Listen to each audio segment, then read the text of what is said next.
Hi and welcome. This is a quick tutorial on paper mache.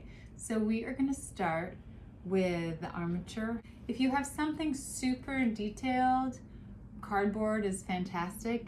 But if you're going sort of traditional route, just bunching up newspaper. I don't have any newspaper, so I pulled out some loose leaf paper. So I'm going to crunch this up. But you can also use other things like paper from this paper bag. You can also use paper recycling. And I like to describe the armature as like the skeletal structure of your paper mache sculpture. It's sort of like what creates the mass or the volume. So besides paper, ideally newspaper, but magazine paper, paper bags, that would work. The next thing you're going to need is some tape. So I highly recommend just using the beige masking tape. The reason being is that it's a paper tape, unlike a plastic packing tape, and it's not going to resist the paper mache layers when you start applying them with the paste. And there's a few different ways to make that paste. So leave your plastic tape to the side. I'm going to do a really simple form just for this demo. And you don't have to worry about anything decorative. I'm just gonna make a bonbon. So a large oval circular form in the center with kind of wrappers, twisted wrappers on the side. So the reason why, even though this is a three-dimensional project, the reason why I love to just do a little drawing first is it gives me a flattened view of the structure of the form. So now I know I need to make a large oval in the center. The thing that's wonderful about paper mache, you can go very small and you can go very large, and the material is really accessible.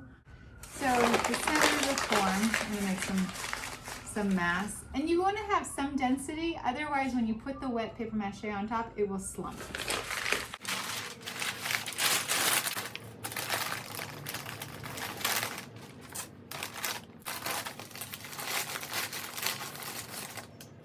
When you get to the point where you have the center of your form, and you're like, okay, I'm gonna make the outer parts now, you want to make sure you adhere it before you apply the paper mache, because it's much easier to get a nice joinery in the armature stage than if you paper mache it and then try to assemble it.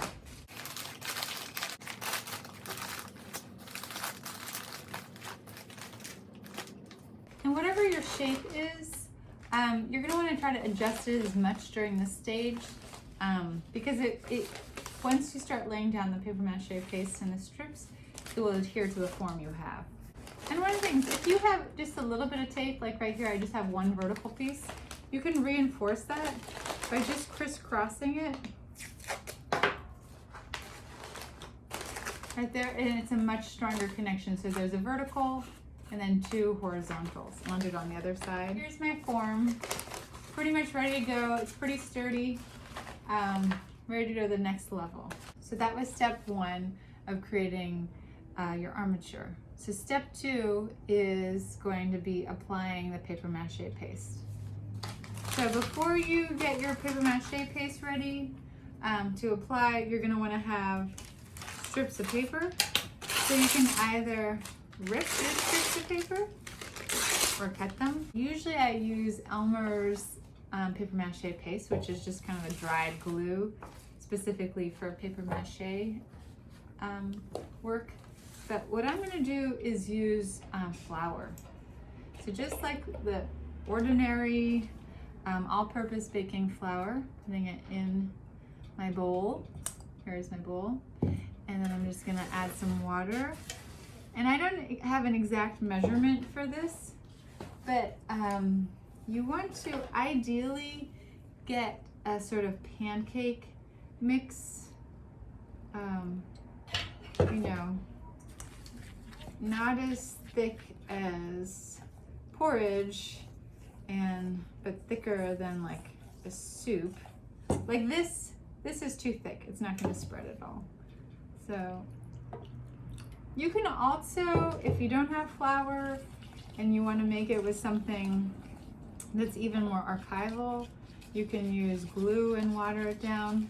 You're basically just creating kind of a liquid glue, a high water content adhesive where you can saturate the paper and lay it on your sculpture. And then what happens is that you lay the paper in a crisscross pattern to give it strength, and then as the water evaporates, the glue adheres and creates a hard outer shell and gives a firm, rigid skin to your sculpture.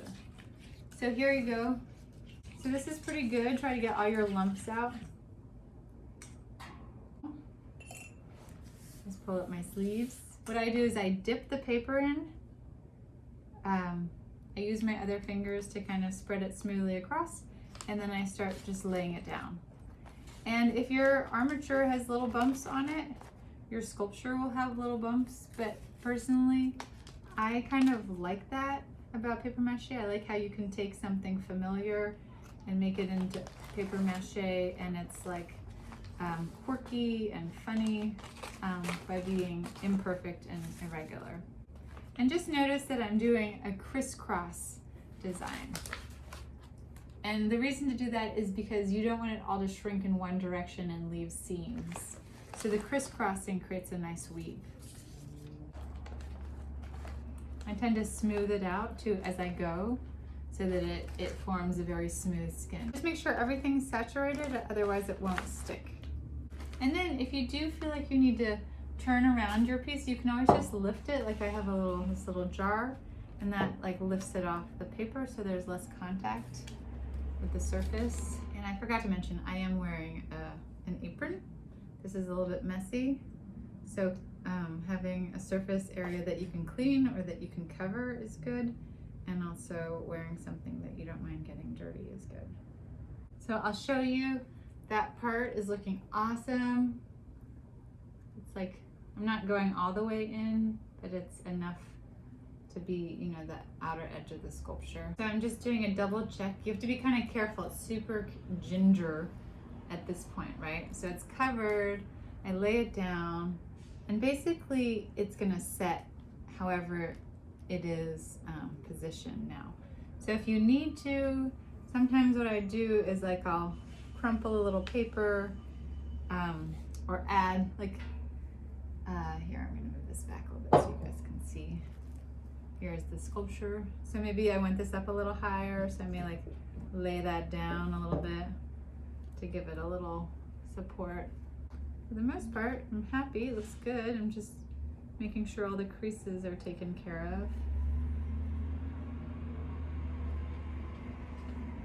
I'm checking to see if there's any spots I missed.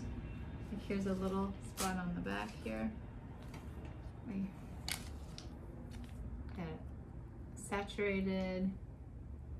And then, there we go. There we go. Say I wanted to make sure that the wrappers were a little more opened. I could use something like this lid and just stick it inside. The painting step will bring out the details. So that's it. That is how you make a paper mache sculpture with a crumpled paper, do-it-yourself paper and tape armature.